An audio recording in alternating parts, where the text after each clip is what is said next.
Tadi sebetulnya ada dua yang kooperatif penuh, ada dua yang kooperatif sebagian. Jadi ini kabar baiknya. Namun demikian kita memang melihat ada beberapa yang paling tidak sampai malam ini kita masih akan melihat esok teman-teman. Tapi pada intinya kita perlu mengingatkan bahwa anak itu sama berharganya dimanapun. Anak Indonesia tidak berarti lebih kurang berharga dari anak di Australia. Anak-anak di Asia sama berharganya dengan anak-anak di Eropa. Anak-anak dimanapun di dunia dengan suku apapun, bangsa apapun, agama apapun, itu sama nilainya. Karena itu kami meminta platform untuk memberlakukan juga prinsip anak yang juga dipegang penuh, yaitu universalitas dan juga non-diskriminatif. Jadi tidak ada pembedaan bahwa aturan perlindungan anak di negara lain diikuti, tapi di negara lain tidak diikuti. Dan dengar prinsip ini bahwa kami meyakini bahwa besok dan terus kita himbau bagi platform yang belum melakukan kepatuhan penuh untuk memberlakukan kepatuhan penuh dengan dasar itu. Bahwa anak dimanapun di dunia ini perlu diperlakukan sama. Karena nilainya sama berharganya. Baik itu PP 17 tahun 2025, kemudian Permen yang kita keluarkan di awal Maret, kemudian Kepmen. Jadi kita mengikuti aturan yang ada di dalam hukum-hukum yang tadi kami sebutkan. Kami perlu mengingatkan juga bahwa pemerintah memiliki kewenangan untuk mengambil langkah-langkah penegakan sesuai dengan ketentuan peraturan perundang-undangan, termasuk tadi disampaikan pengenaan sanksi. Tentu kita sekali lagi meyakini bahwa para platform tetap akan melakukan kepatuhannya dan kita akan tunggu besok. Cukup ya?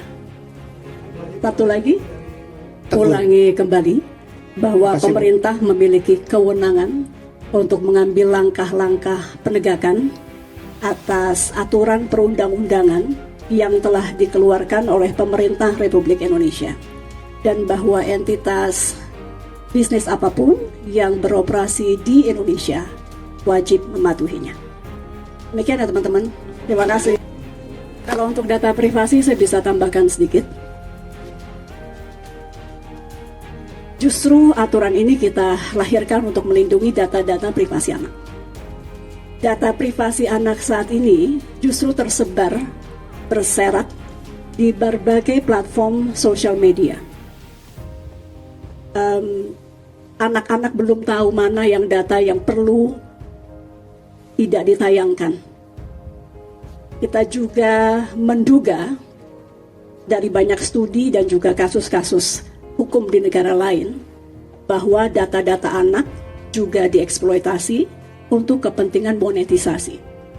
Jadi kalau bicara data-data anak, justru aturan ini untuk mengatur dan melindungi data anak yang saat ini sudah amat sangat tersebar marak. Bahkan kami sudah menyatakan bahwa ada pernyataan jangan-jangan sosmed lebih mengenal anak dari orang tua karena datanya begitu berserak di sosial media. Demikian teman-teman ya, terima kasih. Tunas ini adalah mandat kedaulatan digital yang telah ditetapkan melalui PP ditandatangani oleh Bapak Presiden Prabowo tepat 1 tahun yang lalu. Pemerintah telah memberikan masa transisi yang cukup, yaitu selama 1 tahun penuh sejak 28 Maret 2025 bagi para penyelenggara sistem elektronik PSE untuk melakukan pembenahan.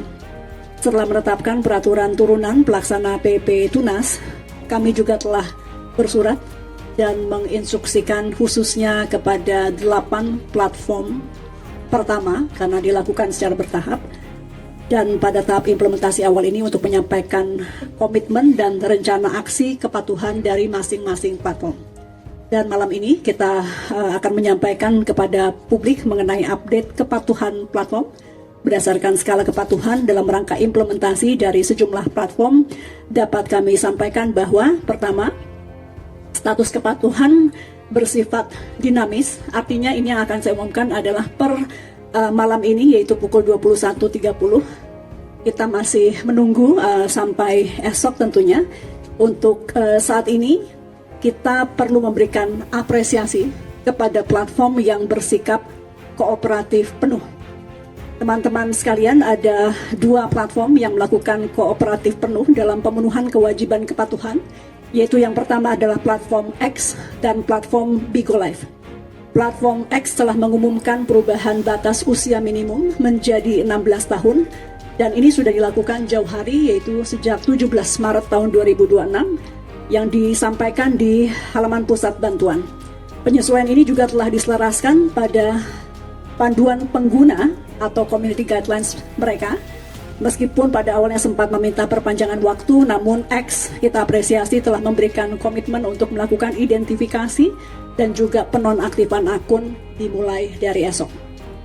Kemudian platform kedua dengan sikap kooperatif penuh adalah Bigo Live, yang telah melakukan penyesuaian batas usia menjadi 18+ pada perjanjian pengguna atau user content, dan juga kebijakan keamanan privacy policy, dan telah mengajukan permohonan pembaruan batasan usia kepada App Store atau toko aplikasi. Jadi untuk Bigo Live tidak hanya di platformnya, tapi kepada App Store juga sudah meminta untuk menaikkan klasifikasi dari 13 menjadi 18+, juga sudah melaporkan akan menerapkan sistem moderasi berlapis dengan menggunakan kecerdasan artifisial dan juga verifikasi oleh manusia untuk melihat dan melakukan pengecekan terhadap akun-akun di bawah usia 18. Selain kedua itu, ada kabar cukup baik datang dari 2 platform lainnya yang menunjukkan sikap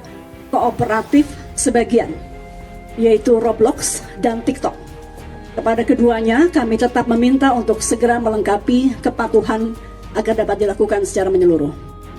Roblox menyampaikan rencana penyesuaian fitur untuk pengguna di bawah 13 tahun yang hanya bisa bermain secara offline. Jadi akhirnya tidak masuk dalam aturan ini karena ini sifatnya penyampaian kepada tim kami untuk sementara dan masih ongoing, bahwa kemungkinan memang di bawah usia tertentu dari online akan di-off-kan. Artinya ya itu juga penyesuaian yang kita berikan apresiasi. Sementara TikTok telah memberikan komitmen untuk melakukan penonaktifan akun pengguna di bawah 16 tahun secara bertahap. Esok mereka akan mengumumkan peta jalan operasional untuk pengguna usia 14-15. Jadi tadi kita sampaikan kepatuhannya kooperatif sebagian, artinya arahnya sudah menuju ke sana, hanya meminta perpanjangan atau sedikit waktu tambahan. Dan ini yang memang kita juga minta agar segera melengkapi kepatuhannya. Teman-teman sekalian, dengan demikian, pemerintah menginstruksikan semua platform digital yang berbisnis di Indonesia untuk segera menyelaraskan produk, fitur, dan layanan sesuai dengan peraturan yang berlaku. Kami kembali tegaskan bahwa tidak ada kompromi dalam hal kepatuhan dan bahwa setiap entitas bisnis yang beroperasi di Indonesia wajib mematuhi hukum yang juga berlaku. Stay updated. Info terkini masih banyak. Jangan lupa subscribe, like, dan share YouTube official OKZone. Dan selengkapnya ada di okezone.com.